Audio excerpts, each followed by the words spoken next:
یہ مسلم شریف دی حدیث طیبہ.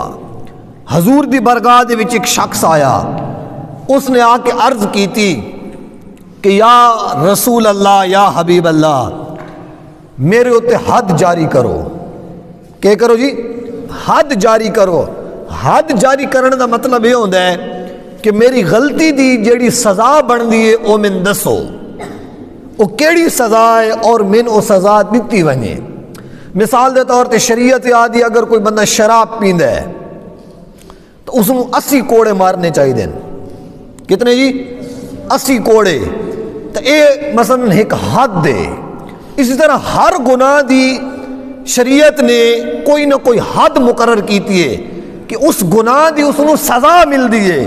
وہ شخص حضور دی بارگاہ آ کے عرض کردہ کہ اے اللہ دے نبی, میرے اوتے حد جاری فرماؤ. اللہ اکبر. حضور نے اس دی گل سنی اور اس نے کوئی جواب نہ دیتا. توجہ ہے؟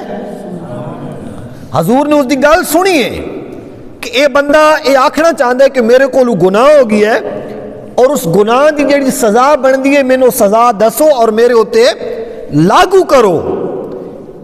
لیکن حضور خاموش ہو گیا, حضور نے کوئی جواب نہ دیتا. اللہ اکبر. اس بندے نے کچھ دیر تو بعد دوبارہ عرض کی تھی کہ اے اللہ دے پاک نبی, میرے اوتے حد جاری فرماؤ, میری غلطی دی من سزا دیو. حضور اکرم صلی اللہ علیہ وآلہ وسلم آپ دوبارہ خاموش ہو گئے, آپ نے کوئی جواب نہ دیتا. اللہ اکبر. کچھ دیر تو بعد نماز دا وقت ہو گیا. کچھ دیر تو بعد نماز دا وقت ہو گیا. صحابہ کرام نے وضو کیتا. وضو کرن تو بعد آقا کریم صلی اللہ علیہ وآلہ وسلم آپ دی اقتداء دے اندر نماز ادا کی تھی. جس وقت نماز ہو گئی, نماز پڑھی گئی, تو حضور اکرم صلی اللہ علیہ وآلہ وسلم نے ارشاد فرمایا کہ وہ شخص کتھے جس دا ایک سوال آئی, جس دا ایک مسئلہ آئی, وہ شخص حضور اکرم صلی اللہ علیہ وآلہ وسلم نے سامنے پیش کیتا گیا. تو حضور نے ارشاد فرمایا وہ شخص اپنی غلطی دے سلسلے دے وچ آیا ہے کہ میرے کو غلطی ہو گئی ہے, میرے ہوتے حد جاری فرماؤ.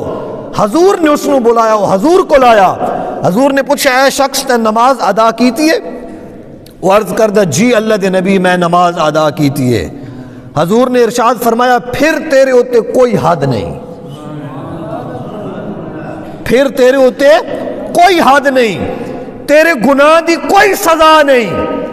حضور نے ارشاد فرمایا کہ جس وقت تو نماز ادا کیتی ہے, اس نماز پڑھن دی وجہ تو تیرے جتنے بھی گناہ اللہ تعالیٰ نے معاف فرما چھوڑے اور تین اس طرح کر چھوڑیا جی میں ہن تو اپنی ماں دی پیٹ جو پیدا ہویا ہے. مولانا سامین مسئلہ کے سمجھ آیا, مسئلہ اے سمجھ آیا کہ نماز پڑھن دی وجہ تو انسان دے گناہ معاف ہونے. نماز ایک بہت بڑی توبہ دا بھی نہ ہے. نماز صرف اے نہیں کہ ساڑھے ہوتے فرض اسا ادا کیتی ہے, پتہ نہیں ادھے صدقے سان کو جنت مل سی یا نہ مل سی. مولانا سامین حضور دی اے حدیث طیبہ جڑی مسلم شریف دی حدیث طیبہ ہے, ایسا نے دس رہی ہے کہ انسان کو جڑیاں چھوٹیاں موٹیاں غلطیاں ہو وینیاں, انسان جھوٹ بول چھوڑ دا, انسان ہور کوئی اس طرح دا گناہ کردا ہے یا مختلف قسم دے گناہاں دے وچ وقتاً فوقتاً انسان ملوث ہو ویندا ہے. انسان نو بعض اوقات سمجھ بھی نہیں آندی کہ میرے کولو کیڑا گناہ سرزاد ہویا ہے. جس وقت وہ اللہ تعالیٰ دی برگاہ دے وچ آ کے کھڑا ہوندا ہے, نماز ادا کردا ہے, تو ایسا گناہ جڑا انسان دے اپنے علم دے وچ بھی نہیں ہوندا اللہ تعالیٰ اس نو بھی معاف فرما چھوڑدا ہے. تو مجھے سامعین نماز کوئی چھوٹی عبادت نہیں, نماز بہت بڑی عبادت دا نام ہے.